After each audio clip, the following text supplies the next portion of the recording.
വർഷം 2010. അന്ന് തമിഴിലെ ഒരു യുവതാരത്തിൻ്റെ 50ാമത്തെ സിനിമ റിലീസ് ചെയ്തിരിക്കുകയാണ്. പ്രതീക്ഷകൾക്ക് വിപരീതമായി ആ ചിത്രം ബോക്സ് ഓഫീസിൽ തകർന്നു വീണു. ഇനി ഒരിക്കലും ഒരു തിരിച്ചുവരവ് ആ താരത്തിനില്ലെന്ന് സിനിമാ നിരൂപകരും പ്രവർത്തകരും വിലയിരുത്തി. ചാനൽ ഷോകളിലും സോഷ്യൽ മീഡിയയിലും ട്രോളുകൾ നിറഞ്ഞു. SMS ആയി അയാളെക്കുറിച്ച് രക്ഷകൻ തമാശകൾ മൊബൈൽ ഫോണുകളിൽ നിറഞ്ഞു. തങ്ങൾക്കുണ്ടായ നഷ്ടം നികത്താതെ ഇനി മുതൽ ആ താരത്തിൻ്റെ ചിത്രം പ്രദർശിപ്പിക്കില്ലെന്ന് തിയേറ്റർ ഉടമകൾ തറപ്പിച്ചു പറഞ്ഞു. കാലം പിന്നെയും കടന്നുപോയി. 2021 പിറന്നു. വീണ്ടും അതേ നടൻ്റെ പുതിയ ചിത്രം റിലീസിനൊരുങ്ങി. ഇന്ത്യൻ സിനിമ ഇന്നുവരെ കേട്ടിട്ടില്ലാത്ത തുകകൾ ആ ചിത്രത്തിനു വേണ്ടി OTT പ്ലാറ്റ്ഫോമുകൾ ഓഫർ ചെയ്തു. എന്നാൽ തൻ്റെ ചിത്രം തിയേറ്ററുകളിൽ മാത്രമേ റിലീസ് ചെയ്യുകയുള്ളൂവെന്ന് ആ നടൻ തറപ്പിച്ചു പറഞ്ഞു. കോവിഡ് കാലത്തുണ്ടായ കനത്ത സാമ്പത്തിക നഷ്ടത്തിൽ നിന്ന് ആ ചിത്രം തിയേറ്ററുകളെ കരകയറ്റി തുടങ്ങി. ആ നടൻ്റെ ചിത്രങ്ങൾ തിയേറ്ററുകളിൽ പ്രദർശിപ്പിക്കില്ല എന്ന് പറഞ്ഞ ഉടമകൾ അയാളുടെ സിനിമകൾക്കായി തിരക്കുകൂട്ടി. ഇന്ത്യൻ സിനിമയിൽ തന്നെ ഏറ്റവും കൂടുതൽ പ്രതിഫലം വാങ്ങുന്ന താരമായി അയാൾ മാറി. സിനിമയിൽ രക്ഷകനായി എത്തിയ ആ താരം യഥാർത്ഥ ജീവിതത്തിൽ തിയേറ്ററുകളുടെ രക്ഷകനായി. അയാളെ ആരാധകർ സ്നേഹത്തോടെ വിളിക്കുന്നത് ദളപതി എന്നാണ്. അതെ, ഫാൻ ഡയറിയുടെ ആദ്യ പേജ് അയാളെക്കുറിച്ചാണ്. ദളപതി എന്ന് ആരാധകർ വിളിക്കുന്ന ജോസഫ് ചന്ദ്രശേഖർ വിജയുടേത്.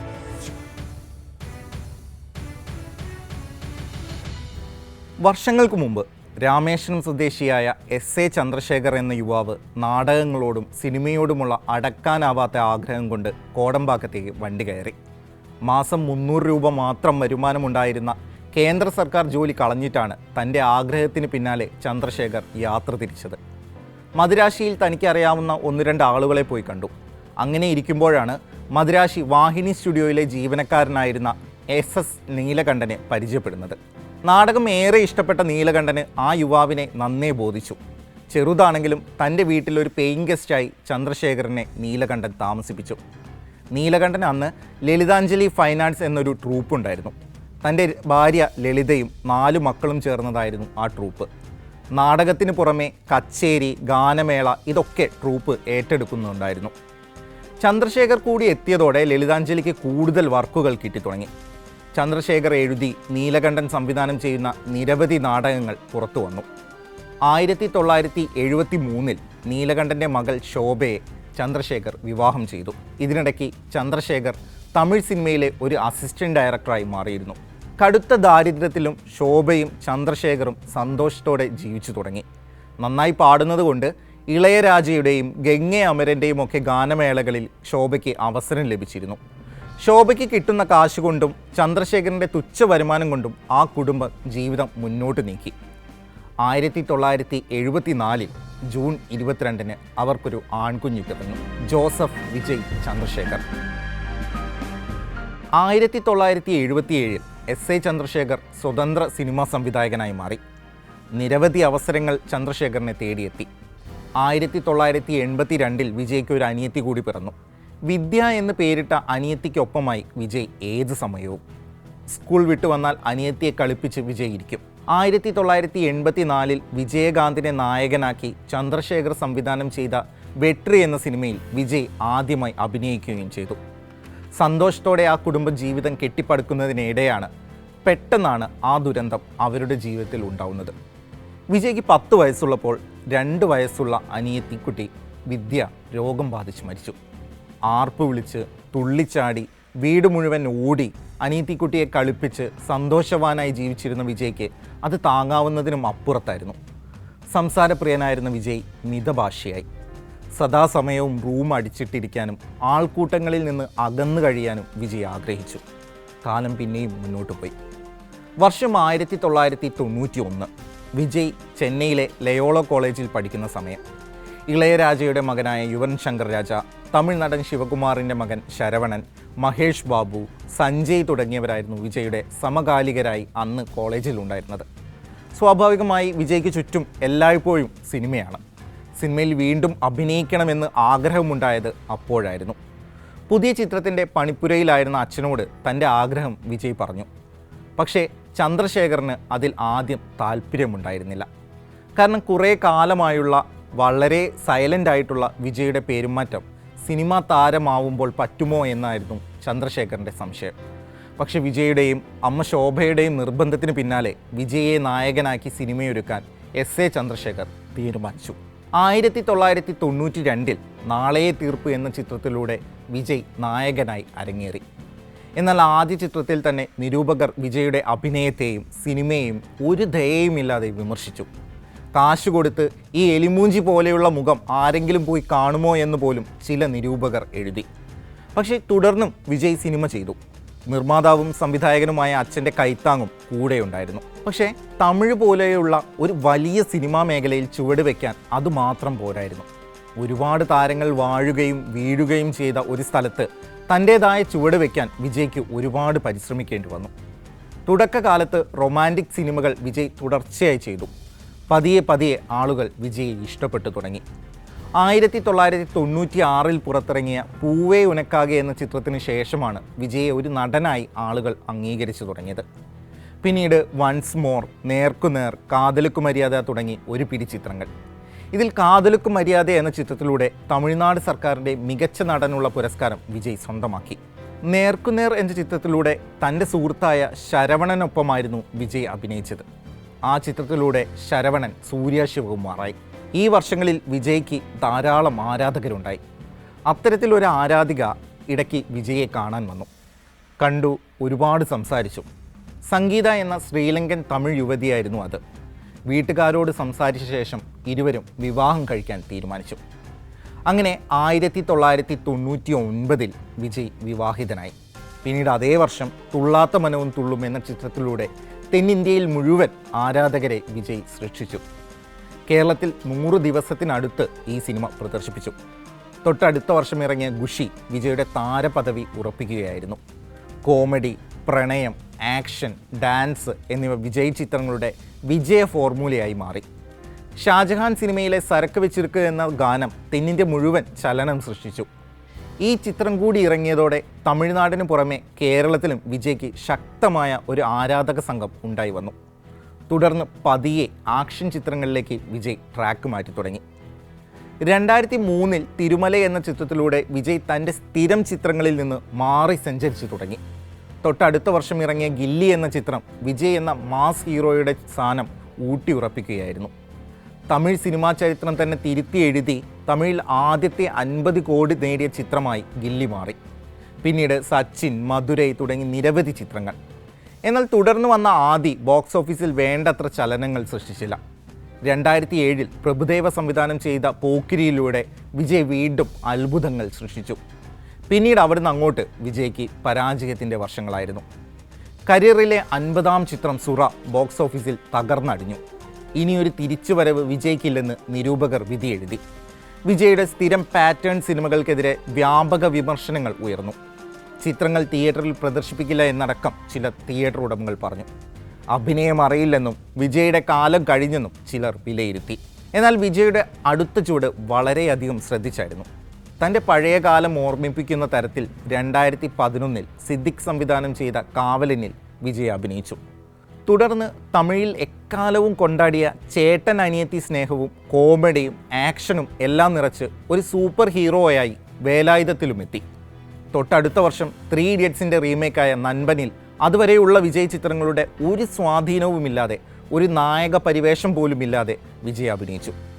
മികച്ച സംവിധായകർക്ക് അയാളെന്ന നടനെ ഉപയോഗപ്പെടുത്തി അത്ഭുതങ്ങൾ സൃഷ്ടിക്കാമെന്ന് തെളിയിച്ചതായിരുന്നു ആ ചിത്രം. അതേ വർഷം ദീപാവലിക്ക് വിമർശകർക്ക് മറുപടിയുമായി തുപ്പാക്കി എന്ന ചിത്രത്തിലൂടെ വിജയ് വീണ്ടും അത്ഭുതങ്ങൾ സൃഷ്ടിച്ചു. അതുവരെയുള്ള എല്ലാ പരാജയങ്ങളുടെയും ക്ഷീണം തീർക്കുന്നതായിരുന്നു ആ വിജയം. തമിഴ്നാട് ആയതുകൊണ്ട് തന്നെ വിജയ് സിനിമകളുടെ തുടർച്ചയായ വിജയങ്ങളും താരപദവി വർദ്ധിക്കുന്നതുമെല്ലാം സിനിമയ്ക്ക് പുറത്തുള്ളവരെയും അസ്വസ്ഥമാക്കിയിരുന്നു. മറ്റൊന്നുമല്ല, വിജയ് രാഷ്ട്രീയത്തിലേക്ക് ഇറങ്ങുമോ എന്നതായിരുന്നു അന്നത്തെ മുഖ്യമന്ത്രി ജയലളിതയുടെ നേതൃത്വത്തിലുള്ള സർക്കാർ ഭയന്നത്. തൊട്ടടുത്തതായി വന്ന ചിത്രത്തിൻ്റെ ടാഗ് ലൈനും പേരും ഈ ഭയം കൂട്ടുന്നതായിരുന്നു. തലൈവ, ടൈം ടു ലീഡ്. വിജയ് ആരാധകരുടെ എണ്ണം നാൾക്ക് നാൾ വർദ്ധിച്ചു തുടങ്ങുകയായിരുന്നു. ചിത്രത്തിന് തമിഴ്നാട്ടിൽ അപ്രഖ്യാപിത വിലക്കുകൾ വന്നു. കേരളത്തിൽ റിലീസ് ചെയ്ത് 4 ദിവസത്തിലധികം കഴിഞ്ഞ ശേഷമായിരുന്നു തമിഴ്നാട്ടിൽ ചിത്രം റിലീസ് ചെയ്തത്. പിന്നാലെ വന്ന കത്തിയിലെ 2G സ്പെക്ട്രം അഴിമതി അടക്കമുള്ള സംഭാഷണങ്ങൾ DMK-യെയും ചൊടിപ്പിച്ചു. ഇതിനിടെ മോഹൻലാലിനൊപ്പം ജില്ലയിൽ വിജയ് അഭിനയിച്ചു. പിന്നീട് 2015 പുറത്തിറങ്ങിയ പുലി ബോക്സ് ഓഫീസിൽ തകർന്നടിഞ്ഞു. പക്ഷേ അന്നായിരുന്നു ആദ്യമായി ആദായ നികുതി വകുപ്പിൻ്റെ പരിശോധന വിജയുടെ വീട്ടിൽ നടന്നത്. എന്നാൽ ഇതിൽ വിജയ്ക്ക് ക്ലീൻ ചിറ്റ് ലഭിച്ചു. ഈ കാലഘട്ടത്തിലാണ് അച്ഛനുമായി ചില സ്വരച്ചേർച്ചകളും വിജയ്ക്ക് ഉണ്ടാവുന്നത്. എസ്.എ. ചന്ദ്രശേഖറിന് മകൻ രാഷ്ട്രീയത്തിൽ ഇറങ്ങണമെന്ന് നിർബന്ധമുണ്ടായിരുന്നു. ഇതിനു പുറമെ വിജയുടെ സിനിമകളിലും അദ്ദേഹം നിരന്തരം ഇടപെടാൻ തുടങ്ങി. തുടർന്ന് ഇരുവരും പിണങ്ങുന്നതിലേക്ക് കാര്യങ്ങളെത്തി. അതേസമയം തിയേറ്ററിലെത്തിയ പുലി നിരാശപ്പെടുത്തിയെങ്കിലും അതിനുശേഷം വന്ന തെറിയും മെർസലും സർക്കാരും ബോക്സ് ഓഫീസിൽ എതിരാളികളില്ലാതെ വിജയുടെ സ്ഥാനം ഉറപ്പിച്ചു. ആറ്റിലി സംവിധാനം ചെയ്ത ബിഗിലിലും വിജയ് തൻ്റെ സിംഹാസനം ഉറപ്പിക്കുകയായിരുന്നു. ആ സിനിമയോടെ തമിഴിൽ ഏറ്റവും കൂടുതൽ പ്രതിഫലം വാങ്ങുന്ന താരമായി വിജയ് മാറി. തൻ്റെ തൊട്ടടുത്ത സിനിമ മാനഗരം, കൈദി എന്നീ ചിത്രങ്ങൾ സംവിധാനം ചെയ്ത ലോകേഷ് കനകരാജുമായിട്ടായിരുന്നു. മാസ്റ്റർ എന്ന് പേരിട്ട ലോകേഷ് കനകരാജ് ചിത്രത്തിൻ്റെ ഷൂട്ടിങ്ങിനിടെ വിജയുടെ വീട്ടിൽ ആദായ നികുതി വകുപ്പിൻ്റെ റെയ്ഡ് നടന്നു. ഷൂട്ടിംഗ് ലൊക്കേഷനിൽ നിന്ന് വിജയെ കസ്റ്റഡിയിലെടുത്തു. നീണ്ട 30 മണിക്കൂറാണ് ആ പരിശോധന നീണ്ടത്. എന്നാൽ അനധികൃതമായി 1 രൂപ പോലും വിജയുടെ പക്കലിൽ നിന്ന് കണ്ടെത്താനായില്ല. റെയ്ഡ് വിവരമറിഞ്ഞ് നിമിഷ നേരം കൊണ്ട് ആയിരക്കണക്കിന് ആരാധകരാണ് ഷൂട്ടിംഗ് സ്ഥലത്ത് സംഘടിച്ചത്. ഒടുവിൽ അവരെ പിരിച്ചുവിടാനും വിജയ്ക്ക് എത്തേണ്ടി വന്നു. 2020 ഏറ്റവും വൈറലായ ആ ചരിത്ര സെൽഫി പിറന്നതും അവിടെ വെച്ചായിരുന്നു. നിരന്തരം വേട്ടയാടലുകൾക്ക് വിജയ് ഇരയാകുന്നതിന് ചില കാരണങ്ങളുണ്ടായിരുന്നു. 10ാം വയസ്സിൽ തൻ്റെ അനിയത്തിയുടെ മരണശേഷം മിതഭാഷിയായി മാറിയ വിജയ് തൻ്റെ സിനിമയ്ക്കും പുറത്തും മനുഷ്യപക്ഷ രാഷ്ട്രീയം സംസാരിച്ചതായിരുന്നു അത്. വിമർശനങ്ങൾക്കും എതിർപ്പുകൾക്കും മുൻപിൽ തല കുനിച്ചു കൊടുത്തില്ല. സാമൂഹിക പ്രശ്നങ്ങളിൽ മാധ്യമങ്ങളെപ്പോലും അറിയിക്കാതെ അയാൾ ഇടപെട്ടു. നോട്ട് നിരോധനം നല്ലതാണെന്ന് പലരും പറഞ്ഞപ്പോഴും നോട്ട് നിരോധനം എത്ര വലിയ നടപടിയായാലും 80% വരുന്ന ജനതയെ തെരുവിൽ നിർത്തുന്ന പരിഷ്കാരങ്ങളോട് യോജിക്കാൻ കഴിയില്ലെന്ന് വിജയ് പറഞ്ഞിരുന്നു. ജല്ലിക്കെട്ട് നിരോധനത്തിനെതിരെ നടികർ സംഘം പ്രശ്നത്തിൽ ഇടപെടുന്നതിന് മുൻപ് തന്നെ ചെന്നൈ മറീന ബീച്ചിൽ ആൾക്കൂട്ടത്തിനിടയിൽ മുഖം മറച്ച് അവരിൽ ഒരാളായി പ്രതിഷേധിക്കാൻ വിജയ് നിന്നിരുന്നു. തൻ്റെ സിനിമയായ മെർസലിൽ BJP സർക്കാരുകളെ വിമർശിച്ചു എന്നതിൻ്റെ പേരിൽ സംഘപരിവാർ വൃത്തങ്ങളിൽ നിന്ന് കടുത്ത എതിർപ്പുകളാണ് താരത്തിനും സിനിമയ്ക്കും നേരിടേണ്ടി വന്നത്. വിജയ് ക്രിസ്ത്യാനിയാണെന്നും അതുകൊണ്ടാണ് അമ്പലങ്ങൾക്ക് പകരം ആശുപത്രി വേണം എന്നുള്ള ഡയലോഗ് സിനിമയിൽ പറഞ്ഞതെന്നുമായിരുന്നു സംഘപരിവാറിൻ്റെ വിമർശനം. വിജയുടെ മുഴുവൻ പേര് ജോസഫ് വിജയ് ആണെന്നതായിരുന്നു ഇതിന് അവർ കണ്ടെത്തിയ ന്യായം. എന്നാൽ ഈ പ്രചാരണത്തെ വിജയ് പ്രതിരോധിച്ചത് തൻ്റെ പേരുകൊണ്ട് തന്നെയായിരുന്നു. ജീസസ് രക്ഷിക്കട്ടെ എന്ന ലെറ്റർ പാഡിൽ ജോസഫ് വിജയ് ചന്ദ്രശേഖർ എന്ന തൻ്റെ മുഴുവൻ പേര് വിജയ് എഴുതി. അതിലെന്താണ് തെറ്റെന്ന് ചോദിച്ചു. തൂത്തുക്കുടിയിൽ സ്റ്റെർലൈറ്റ് ഗ്രൂപ്പിനെതിരെ നടന്ന ജനങ്ങളുടെ സമരത്തിന് നേരെ പോലീസ് നടത്തിയ വെടിവെപ്പിൽ കൊല്ലപ്പെട്ട 13 പേരുടെ വീട്ടിലും അദ്ദേഹം എത്തി. രജനീകാന്ത് അടക്കമുള്ളവർ സമരം ചെയ്തവർക്കെതിരെ നിന്നപ്പോഴായിരുന്നു വിജയുടെ ഈ പിന്തുണ. ബൈക്കിലെത്തിയ വിജയ് കൊല്ലപ്പെട്ടവരുടെ കുടുംബാംഗങ്ങളെ കണ്ട് ആശ്വസിപ്പിക്കുകയും 1 ലക്ഷം രൂപ വീതം ധനസഹായം നൽകുകയും ചെയ്തു. പ്രദേശവാസികളിൽ ചിലർ മൊബൈലിൽ പകർത്തിയ ഫോട്ടോകൾ പ്രചരിച്ചതിനെ തുടർന്നാണ് വിജയുടെ സന്ദർശനത്തെപ്പറ്റി മാധ്യമങ്ങൾ അറിഞ്ഞത്.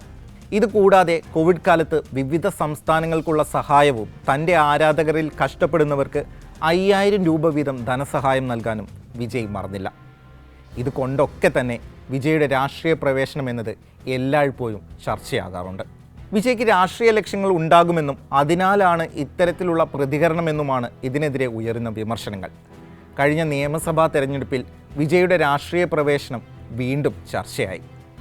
തമിഴ്നാട്ടിലെ സവിശേഷമായ രാഷ്ട്രീയ സാഹചര്യവും രജനിയും കമലും രാഷ്ട്രീയത്തിലേക്ക് ഇറങ്ങാൻ തീരുമാനിച്ചതുമൊക്കെയായിരുന്നു ഇതിന് വഴിതെളിച്ചത്. വിജയ് രാഷ്ട്രീയത്തിലേക്ക് വരുമെന്നും എന്നാൽ BJPയിലേക്ക് പോകില്ലെന്നും എസ്.എ. ചന്ദ്രശേഖർ പ്രഖ്യാപിക്കുകയും ചെയ്തു. വർഷങ്ങളായി ചർച്ചയായിരുന്ന ആ വിഷയം വീണ്ടും സജീവമായി. ഇതിനിടെ ആരാധകരെ ഞെട്ടിച്ചുകൊണ്ട് വിജയുടെ അച്ഛൻ എസ്.എ. ചന്ദ്രശേഖർ രാഷ്ട്രീയ പാർട്ടി രജിസ്റ്റർ ചെയ്യാനുള്ള അപേക്ഷ തെരഞ്ഞെടുപ്പ് കമ്മീഷന് നൽകി. ഓൾ ഇന്ത്യ ദളപതി വിജയ് മക്കൾ ഇഴക്കം എന്ന പേരിലാണ് രാഷ്ട്രീയ പാർട്ടി രജിസ്റ്റർ ചെയ്യാനായി അദ്ദേഹം നൽകിയിരുന്നത്. ഇതോടെ വിജയ് രാഷ്ട്രീയത്തിലേക്ക് എന്ന വാർത്ത പ്രചരിച്ചു. എന്നാൽ തനിക്ക് ഈ രാഷ്ട്രീയ പാർട്ടിയുമായി ഒരു ബന്ധമില്ലെന്ന് വിജയ് പ്രഖ്യാപിച്ചു. തൻ്റെ പേരോ ചിത്രമോ ഓൾ ഇന്ത്യ വിജയ് മക്കൾ ഇയക്കം എന്ന സംഘടനയുടെ പേരോ ബന്ധപ്പെട്ട എന്തെങ്കിലുമോ രാഷ്ട്രീയ കാര്യത്തിന് വേണ്ടി ഉപയോഗിച്ചാൽ തക്കതായ നടപടി സ്വീകരിക്കുമെന്നും അദ്ദേഹം അറിയിച്ചു. ഇതോടെ പിതാവ് ചന്ദ്രശേഖർ പിൻവാങ്ങി. ഇതിനിടെ വോട്ടെടുപ്പ് ദിനത്തിൽ പോളിംഗ് ബൂത്തിലേക്ക് വിജയ് സൈക്കിളിൽ പോയതും വലിയ ചർച്ചയായി. പെട്രോൾ വില വർധനവിനെതിരെയും അണ്ണാ DMK BJP മുന്നണിക്കെതിരെയുമുള്ള പ്രതിഷേധമാണ് ഇതെന്ന് സോഷ്യൽ മീഡിയയിലൂടെ പ്രചരിച്ചു. ട്വിറ്ററിൽ പെട്രോൾ ഡീസൽ പ്രൈസ് ഹൈക്ക് എന്ന ടാഗ് ഹിറ്റായി. കൂടാതെ അദ്ദേഹം സഞ്ചരിച്ച സൈക്കിളിൻ്റെ നിറത്തിന് DMKയുടെ കൊടിയുമായുള്ള സാമ്യമടക്കം ചർച്ചയായി. വോട്ട് ചെയ്യാനായി സൈക്കിളിൽ വിജയ് എത്തിയതിൽ മറ്റു ലക്ഷ്യങ്ങളൊന്നുമില്ലെന്നാണ് അദ്ദേഹത്തിൻ്റെ PR manager Riyas K Ahmed tweet ചെയ്തത്. പക്ഷേ എന്നെങ്കിലും ഒരു നാൾ വിജയ് രാഷ്ട്രീയത്തിൽ വരുമെന്ന് തന്നെയാണ് ആരാധകർ ഉറച്ചു വിശ്വസിക്കുന്നത്. 90കളിൽ രജനീകാന്തിന് ഉണ്ടായിരുന്ന അതേ സ്വാധീനമാണ് വിജയ്ക്ക് ഇന്ന് തമിഴ്നാട്ടിലുള്ളത്. വിജയുടെ സിനിമകൾ പോലെ തന്നെ ഓരോ സിനിമയുടെയും ഓഡിയോ ലോഞ്ചിനും ആരാധകർ കാത്തിരിക്കാൻ തുടങ്ങി. എൻ നെഞ്ചിൽ കുടിയേർക്കും അൻപാർന്ന ഋഷികളെ എന്ന് തുടങ്ങുന്ന ആ പ്രസംഗത്തിനായും. താൻ മുഖ്യമന്ത്രിയായാൽ ആ സ്ഥാനത്തിരുന്ന് അഭിനയം നടത്തില്ല, തൻ്റെ ജോലി സത്യസന്ധമായി ചെയ്യും എന്നായിരുന്നു ഒരു വേദിയിൽ വിജയ് വ്യക്തമാക്കിയത്. ആദായ നികുതി റെയ്ഡിന് ഈ പ്രസംഗവും കാരണമായെന്ന് വിലയിരുത്തലുകൾ ഉണ്ടായിരുന്നു. കരിയറിലെ ഏറ്റവും പീക്ക് ടൈമിലാണ് ഇപ്പോൾ വിജയ്. നിരൂപകരിൽ നിന്നും ആരാധകരിൽ നിന്നും പോലും മോശം അഭിപ്രായം ലഭിച്ചെങ്കിലും ബീസ്റ്റ് എന്ന വിജയുടെ അവസാന ചിത്രം പോലും ബോക്സ് ഓഫീസിൽ നിന്ന് കോടികളാണ് വാരിയത്. വിജയങ്ങളിൽ എന്ന പോലെ പരാജയങ്ങളിലും നിശബ്ദനായ വിജയ് തൻ്റെ അടുത്ത ചിത്രത്തിൻ്റെ തിരക്കുകളിലേക്ക് കടന്നു. വർഷങ്ങൾക്ക് മുമ്പ് കാശ് കൊടുത്ത് ആര് ഈ മുഖം കാണുമെന്ന് ചോദിച്ചവരെ അമ്പരപ്പിച്ച് ആൾക്കൂട്ടങ്ങളുടെ നായകനായ ആ മാജിക്കുമായി അയാൾ ഇനിയും തിരശ്ശീലയിൽ നിറയും.